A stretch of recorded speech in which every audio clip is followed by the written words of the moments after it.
Hello, Browns fans. I have something shocking to bring you today. Things are looking bad behind the scenes for the Browns. I'll tell you the details, but first, click the like button if you believe that one day the Browns will get their house in order. And comment like this: Go Browns! I believe! Okay, let's go. This took all fans by surprise a few days ago and generated a lot of repercussion, not only in the media but among the players themselves. Let's see what it generated. In a heartfelt statement, Myles Garrett said, "While I love calling this city my home, my desire to win and compete on the biggest stage does not allow me to be complacent. The goal was never to go from Cleveland to Canton. It was always to compete and win a Super Bowl. With that in mind, I have requested a trade from the Cleveland Browns." This was a tough pill to swallow for us Browns fans. Garrett has been a dominant force on the field and an important leader for this team. Losing him would be a huge blow, but it's clear he's frustrated with the current state of the franchise. To make matters even more dramatic, Garrett has reportedly reached out to none other than LeBron James for advice on how to handle the situation. Yes, the same LeBron who left Cleveland not once, but twice. According to Garrett's interview on The Rich Eisen Show during Super Bowl week, he sought LeBron's perspective on making such a big decision. LeBron's first departure from the Cavaliers was a public spectacle known as The Decision,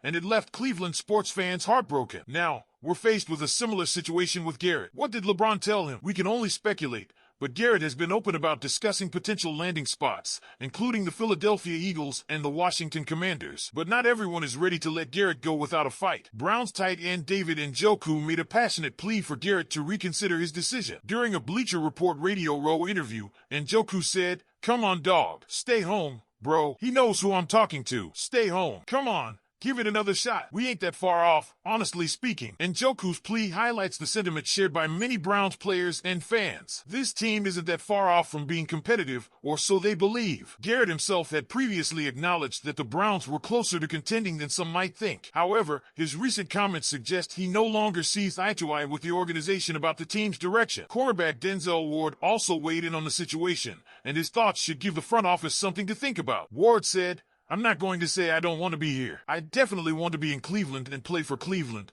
but I think it's just tough. I would hope we wouldn't trade a guy like Myles Garrett away. That would be hard to see, and I would have to see the idea of, are we trying to win if we're trading Hall of Fame players like that?" Ward compared his partnership with Garrett to Shaq and Kobe, emphasizing how much Garrett's presence means to the Browns' defense. Without Garrett, Ward fears the defense would lose its identity and competitive edge. Browns insider Mary Kay Cabot has made it clear that the team isn't in any rush to trade Garrett. The front office knows his value and is reportedly digging in their heels. Cabot noted that contending teams like the Lions and Commanders wouldn't have high first-round picks to offer, and the Browns might not find a better player even with 2 first-round picks. So what happens next? Garrett is under contract through 2026, and the Browns could try to keep him with a pay raise that makes him the league's highest-paid defensive player. And Njoku remains hopeful, saying, "I don't think we're done yet. I know Garrett wants to win. He wants to be great. He wants to be a champion, and so do I. We didn't come this far just to come this far." He knows exactly what I'm talking about. But the reality is this: if the Browns trade Garrett, it could set off a domino effect. Ward hinted that his future with the team might also be in question if Garrett leaves. After being drafted 4th overall in 2018, Ward has yet to experience consistent winning football in Cleveland. Losing Garrett might push him to rethink his commitment to the Browns. If Ward follows Garrett out the door, it would signal a complete rebuild for the Browns, and that's something no fan wants to hear. So, Browns Nation, what do you think? Can the team convince Myles Garrett to stay? Or is it time to embrace a future without one of the league's best defenders? Leave your thoughts in the comments below. Now, it seems that our free agent QB Jameis Winston has been making waves this offseason. And guess what? He just made a pretty wild statement on the Pardon My Take podcast. Winston mentioned that he would love to play for none other than the Pittsburgh Steelers. Yep, you heard me right, our AFC North rivals. When asked about the possibility of joining Pittsburgh, Winston made no secret of his admiration for head coach Mike Tomlin. He said, "I love Pittsburgh. I really admire Coach Mike Tomlin." And get this, he also shared that the first Super Bowl ring he ever held was a Steelers championship ring from 2009. Talk about planting seeds early, right? Now, before anyone panics, let's be real. Winston is clearly keeping all of his options open. In the same interview, he also mentioned that he would love to play for the Miami Dolphins, even if it meant being a backup. So, it's pretty obvious that the guy just wants to stay in the league at this point,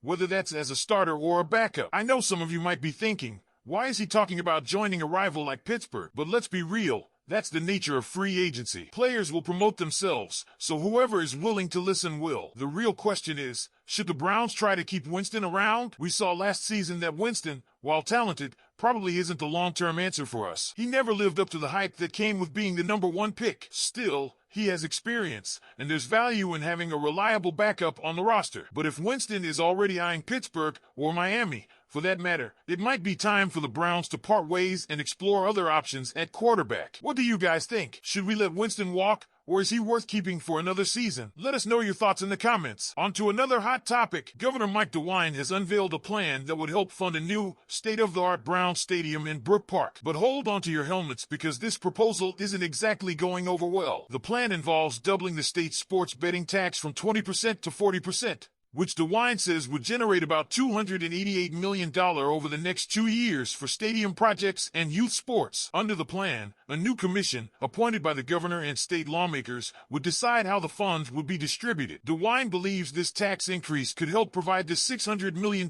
in state assistance the Browns have been seeking to help cover the estimated $2.4 billion cost of a domed stadium near Cleveland Hopkins International Airport. But here's where it gets tricky. Both Ohio House Speaker Matt Huffman and House Minority Leader Allison Russo have expressed skepticism. Huffman, a Republican from Lima, is not sold on the idea of a 40% tax rate, noting that it would be one of the highest in the country. He warned that such a steep increase could actually lead to fewer people betting on sports, reducing tax revenue in the long run. And that's not all. Huffman also questioned the newly proposed commission, arguing that the legislature, not an appointed body, should make decisions about where the money goes. Instead, he appears to favor an alternative plan suggested by the Browns, issuing state bonds that would be paid off using tax revenue from the new stadium and surrounding development. Across the aisle, Minority Leader Russo also expressed doubts. She said it was difficult to convince lawmakers to use tax money to help Browns owners Jimmy and Dee Haslam build a private stadium outside of downtown Cleveland. Russo noted that the state has already invested heavily in revitalizing the city, including millions in projects like the Lakefront Land Bridge and expansions of the Rock and Roll Hall of Fame. Even within the Republican Party, there are reservations. State Representative Brian Stewart, chairman of the House Finance Committee, questioned the logic of doubling the sports betting tax so soon after it was raised from 10% to 20% just 2 years ago. Of course, not everyone is against the plan. Hamilton County commissioners, who are hoping for state support to renovate Paycor Stadium in Cincinnati, praised DeWine's proposal as a smart and sustainable financing solution. Meanwhile, Browns officials and local government leaders are taking a more cautious approach, saying they need time to understand the details of the governor's plan. Dave Jenkins, COO of Haslam Sports Group, issued a statement saying that while the Browns are open to learning more about DeWine's proposal, they will continue to explore alternative financing options for Brook Park. So, Browns fans, here's the big question. What do you think? Should Ohio double its sports betting tax to help fund a new stadium? Or is this a move that's bound to backfire? Let us know what you think in the comments. Don't forget to hit the like button and subscribe to the channel for more exclusive Browns content. Go Browns!